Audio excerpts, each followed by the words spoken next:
In the least surprising Kash Patel news ever, Kash Patel travels with personalized bottles of Woodford Reserve bourbon. And the bottles are engraved with K.A. $H Patel, FBI Director. That's right. He's got a $sign instead of the S. There's a FBI shield, the number 9 because Kash Patel's the 9th FBI Director. And he travels with cases of these bottles. In Quantico in March, at the FBI training facility over there in Virginia, during a training seminar that was being run by UFC cage fighters, for whatever that's worth, a bottle went missing. And Kash Patel, the very mature man that Donald Trump put in charge of the entire United States domestic intelligence apparatus, lost his damn mind. And he threatened to polygraph employees and threatened to prosecute them. Sitting before Judge James Boasberg, Kash Patel heard an ultimatum unprecedented for an FBI director. Produce the documents, explain the firings, or face criminal contempt and a jail cell. The hearing was supposed to be a routine procedural matter, or at least as routine as possible when an FBI director is sued by his own ousted agents. Patel almost certainly walked into the courtroom convinced he held the upper hand. He had the backing of the president and the vast resources of the Justice Department at his disposal. Judge Boasberg, however, had other plans. From the moment the hearing commenced, the judge made it abundantly clear that this would be no gentle inquiry. He demanded answers. He demanded documentation. Above all, he required Patel to explain under oath, with specificity and credibility, why dozens of highly experienced FBI agents had been terminated. Kash Patel has ordered the polygraphing of more than 24 former and current members of his security detail and other staff, and has been described as in panic mode to save his job and find leakers among his team. That is according to 2 people briefed on the development. Kash Patel has walled himself off from some senior bureau leaders this week in the wake of multiple media reports that raised red flags about his leadership. What's more, Patel has reportedly avoided meeting with operational leaders at the FBI this week, raising fears that Patel is out of the loop on important investigations and threats. A spokesperson for the FBI declined to comment about the polygraph tests, but he denied that Kash Patel was walled off from senior staff at the FBI. I want to bring in senior investigative reporter Carol Leonnig, who's bylined on that. Mark and Melissa are still here. Carol Leonnig, it doesn't sound like someone who's been defamed, does it? Well, I'm not a lawyer. I just play one on TV. But as a reporter, Nicole, this is a person hunting for leakers pretty actively. And I think you've raised this point before, which is a smart one. How do you claim you're defamed, but also hunt for people who released information that you believe maybe is sensitive or is somehow protected?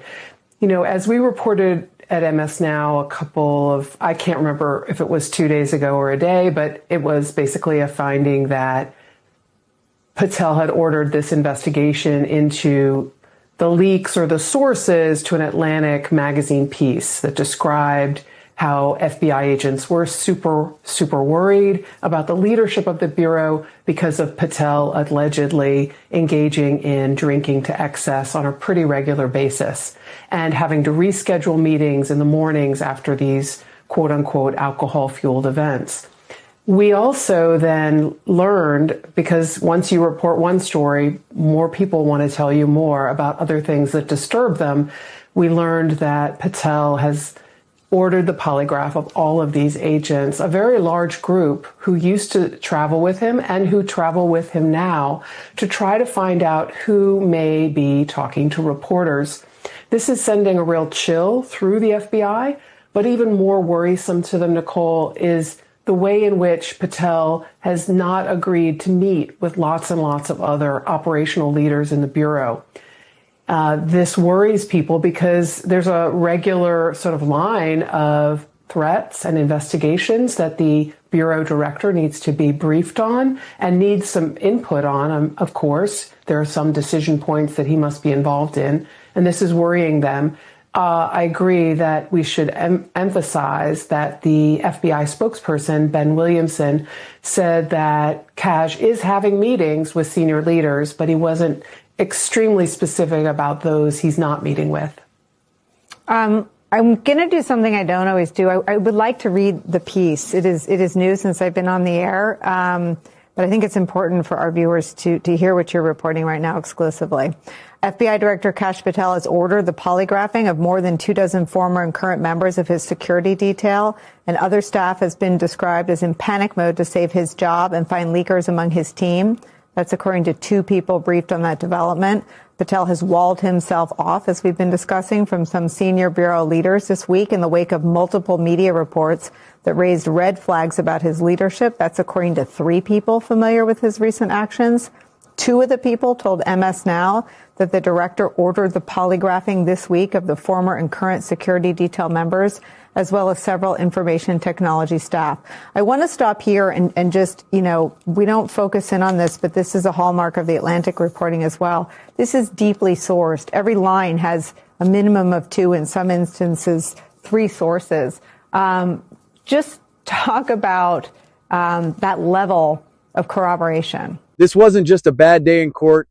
It was a total humiliating collapse of the untouchable tough guy persona Patel has been aggressively selling on every cable news hit and podcast for the last year. Judge Boasberg wasn't buying a single second of the I don't recall routine, practically reaching over the bench to hand Patel his own ego and demanding actual hard receipts, while the so-called mastermind sat there stammering like a kid caught with his hand in the constitutional cookie jar. You simply can't decapitate the literal tip of the spear of American intelligence just to score cheap loyalty points for your boss and expect a federal judge to let you just walk away with a smirk. Boasberg completely dismantled him in real time, stripping away all that executive privilege swagger and exposing the absolute panic underneath, proving to everyone watching that the second you step out of the cozy media echo chamber and into a federal court of law, the facts remain absolutely undefeated. He asked if they were Iran experts. I said they were not. Were the group fired? Did it include people who were Iran experts? No. Did it include people who were involved in counter-espionage activities with respect to Iran? I don't have the list in front of me. So you don't know whether or not you fired people with counter-espionage experience with respect to Iran. You don't know the answer to that question. I terminated anyone and everyone that weaponized law enforcement. I see. So it was related, obviously, to the classified documents case. So that's not what I said. Well, Director Patel, I understood you to say in response to Senator Murray that you've not redirected FBI resources toward the immigration enforcement effort. That's not what I said. Okay. Have you redirected resources away from your core FBI responsibilities toward the mass deportation effort? No one at the FBI has been permanently reassigned on the immigration front, and when we pull the numbers, the FBI's overall operational field expenditures surged periodically for immigration enforcement activities, including the arrest of 2,000 people with direct ties to foreign terrorist organizations, was 2.4%. So, okay. So the key word there, I guess, was permanently. You have not permanently reassigned. Is that what you reassigned temporarily? Surges, yes, sir. Okay. Have you had a chance to listen to or read about Brian Driscoll's statements about what you said to him and the reasons for his firing? No, I have not, sir. Okay. So let me just say this, Mr. Director. In your response to me earlier, where you had a little bit of a blow-up, you made a couple provably false statements. So did you. No, Mr. Director, I was reading about and asking you to respond to allegations that are made. In fact, I was giving you an opportunity to do that, and you took that opportunity. But in the process, you made these provably false statements that I know are sort of like urban legend in right-wing media about margaritas in El Salvador, which is provably false. And so coming from the mouth of an FBI director to make provably false statements in a hearing like this is extremely troubling. And it leads me to ask whether or not the other things you've been saying are false statements. And so because that's a provably false statement. You made a couple others that are provably false. And this is from the mouth of the FBI director. The only one that made false statements is you. My final question to you, Mr. Director, is do you know that it is a crime to lie to Congress? Do you know that? That's my last question. I have not lied to Congress. I didn't ask you that. Lied to Congress is you. Do you? I'm not testifying here, sir, and I don't lie. Maybe the next time you run up a $7,000 bar tab, we can talk about it. Well, see, there you go. Lying again. You suggested in the FEC report. I'll post it right now. You suggested it was public. It wasn't public money, as you know. That was for a 50-member staff party. So it was a $7,000 bar tab. Mr. Patel, I'm glad. Let me just say in closing, Mr. Chairman, two things. I'm glad that you have agreed to take the test regarding, whether you have alcohol problems. I'm glad you agreed with me to do that. You still haven't answered my final question. Do you know, Mr. Director, that it is a crime to lie to Congress? Do you know that? I do not lie to Congress. I didn't ask you that. And you're insinuating that I am. I asked you whether you know. You want to correct your time in this session where you got steamrolled by the facts so you can have a Twitter narrative so you can go raise more money and spend more money on $7,000 bar tabs. Just let the record I'm not show, going to give it Chairman, to you. The director of the FBI apparently does not want to answer the question about whether or not it's a crime to lie to Congress, and I find that extremely troubling. I find it troubling that you lie to the American people every day. You are a disgrace, Mr. Director. Not nearly as big as you. The fact that you can't answer that question, I will.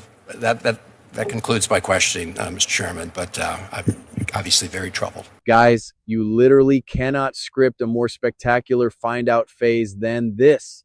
Bro really walked into a federal courtroom thinking his VIP pass to the Oval Office was a get-out-of-jail-free card, only to have Judge Boasberg look him dead in the eye and basically say, pack a toothbrush. And the absolute wildest part of this whole circus, this entire legal meltdown stems from his own alleged bragging. He reportedly went around the office casually confessing to a federal crime, admitting he had to axe top-tier counterterrorism vets just to secure his own bag and keep the White House happy. That is not just a messy HR dispute, folks. That is textbook illegal political retaliation served up on a silver platter for the courts. Patel spent months farming clout on cable news, selling this highly produced image of the ultimate untouchable disruptor. But the second he had to face a judge who doesn't give a single damn about his TV ratings or his political safety net, that whole tough guy facade instantly evaporated. The FBI is supposed to be the agency handing out the handcuffs, but right now, its director is the one sweating bullets on the stand, realizing in real time that all the executive swagger in the world won't save you when a federal judge is holding the keys to your jail cell. Drop a comment below with your thoughts, because this legal implosion is absolutely legendary, and we are tracking every single second of it.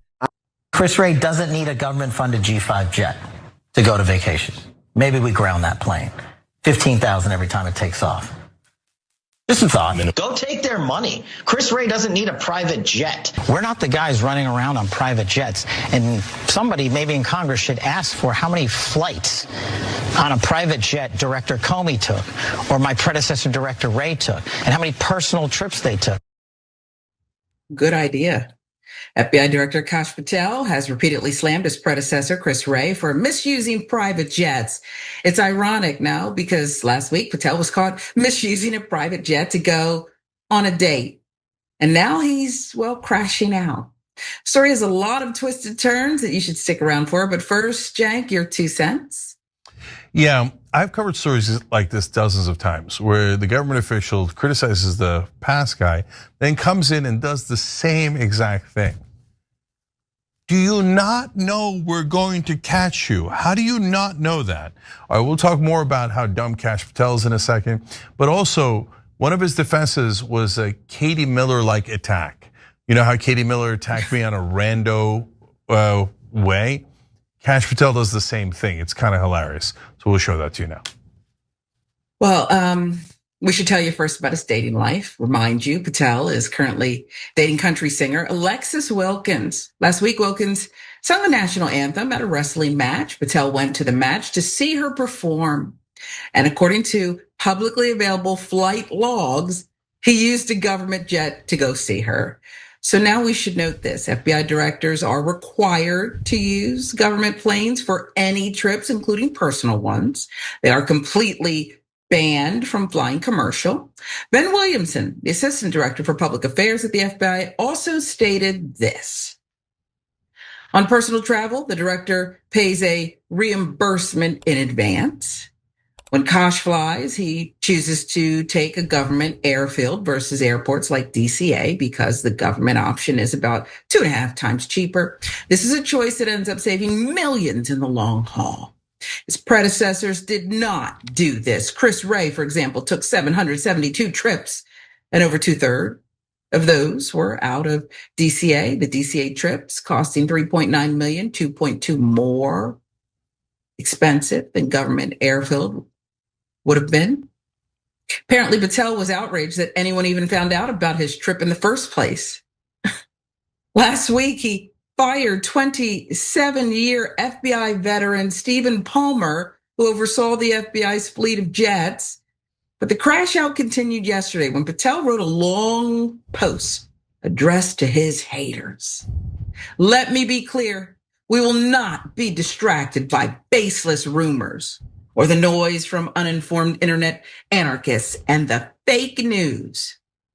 The disgustingly baseless attacks against Alexis, a true patriot and the woman I'm proud to call my partner in life, are beyond pathetic. She is a rock-solid conservative and a country music sensation who has done more for this nation than most will in 10 lifetimes. To our supposed allies staying silent, your silence is louder than the clickbait haters. Patel's FBI jet is no longer publicly trackable on the FlightAware website, but internet sleuths have found workarounds to keep tracking his flights. Judge Boasberg is officially out of patience, and he is absolutely done playing games with Patel's shameless stonewalling. We are talking about the sitting director of the FBI, a guy who genuinely thought he could just snap his fingers, purge the veteran agents who built the Mar-a-Lago and January 6th cases, and magically transform the premier law enforcement agency in the world into a personalized protection racket for the Oval Office. And the sheer unadulterated hubris to just ignore binding court orders, to hand a federal judge vague bureaucratic fluff when he explicitly demanded the receipts. Boasberg just drew a massive, uncrossable line in the sand, looking Patel dead in the eye and reminding him that his shiny White House connections mean absolutely zero in a federal courtroom. The judge isn't threatening to slap him with some meaningless fine paid for by a super PAC. He is threatening to lock him in a cage. Patel tried to send a chilling, mafia-style message to every field office in the country that investigating the powerful gets you purged, but Judge Boasberg just sent an even louder message straight back. Ignore the rule of law, and you are going to jail. Look, he hates this, we get it. But the skin is so thin. I mean, what a baby. And I'm just so curious about Cenk, the way he described his life partner. It's great when your partner supports what you do, but that she's done more for this country than most will do in 10 lifetimes. I mean, what has she done? Well, I mean, to be fair, dating Kash Patel's taking one for the team. Okay.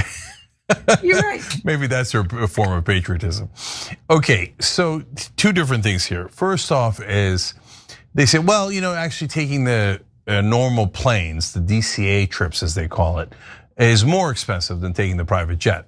Well, if that's true, why was Kash Patel constantly criticizing them for taking private jets? So now all of a sudden, no, the private jet is cheaper now that Kash Patel's taking it. And I can't believe they didn't take the private jets. Really? Okay, all right, whatever gets you through the night. So then he pulls a Katie Miller. So what's a Katie Miller? So I was on with Katie Miller, a lot of you might have seen it last week on Piers Morgan. And we're having a conversation about Mamdani and then Israel, and I said that she was lying because she was lying, and I said the Millers lie, referring to her and her husband Stephen Miller, and she's like, this is an anti-Semitic trope, and it's an attack against my children. I'm like, who brought your children into this? And wait, saying you're a liar is an anti-Semitic trope? So wait, you can just lie and no one's allowed to say? Okay, none of that makes any sense, and the entire internet was against her, and it was hilarious and awesome. But here, Kash does the same thing. Nobody was talking about Katie Miller's children. She just decided to hide behind them, right? Nobody was talking about Kash Patel's girlfriend's patriotism. And we're like, why did you take a private jet to go on a date with her? And he's like, you're attacking my girlfriend. Nobody was attacking your girlfriend. We were attacking that you spent our money to go on like some sort of spectacular date with her. So, no, it's such a stupid old trick. And then finally, to your point, Sharon. Oh, actually, before I get there, you guys remember the "Why You Grabbing Me" story? So, a lot of the members do. I tell it in the bonus episodes and old school and stuff. Our members shows. Hit the member join button, become a member. Anyways, last fight I got in long time ago. Guy punches me in the face 6 times. This is an incredibly short version of it. And then I finally get him in a headlock, and he starts yelling, "Why you grabbing me? Why you grabbing me?" Because you hit me in the face 6 times. That's why I'm grabbing you. So that's Katie Miller and Kash Patel's like that. Why are you grabbing me, brother? You're the one who said don't use the private jets. Okay. So, anyways, to your point, yeah. What? So, like guys in the military that's risked their lives, maybe lost limbs, etc. Nope. My country's, country star? Is she a star? I don't know, right? Like, so country star, who's like, I don't know how old she is, 27, I don't know how old she is, but like somehow she's done the work of 10 SEAL Team 6 guys. What is this? Okay, all right, whatever, he's such a weirdo. Yeah, Sharon. Patel has been living in a totally insulated VIP echo chamber for years, basking in softball interviews and playing the partisan hero on Capitol Hill, where absolutely nobody ever demands the actual receipts. He genuinely thought he could just drag that same cable news swagger into a federal courtroom and play the judge like a political opponent. But Judge Boasberg just handed him a brutal, real-time reality check. You cannot filibuster a federal judge, and you definitely cannot hide behind carefully crafted talking points when you are sitting under oath. Now, Patel is boxed into the most agonizing, high-stakes dilemma imaginable. He has to choose his poison, hand over the documents, and completely nuke the White House, burning his political capital to the ground, or keep up the tough guy stonewalling and literally go to prison. You could see the panic setting in as he realized that executive privilege and presidential loyalty won't keep you warm in a federal holding cell. The ultimate loyalty test has officially reached critical mass, and we are watching the highest stakes game of legal chicken in modern history play out live.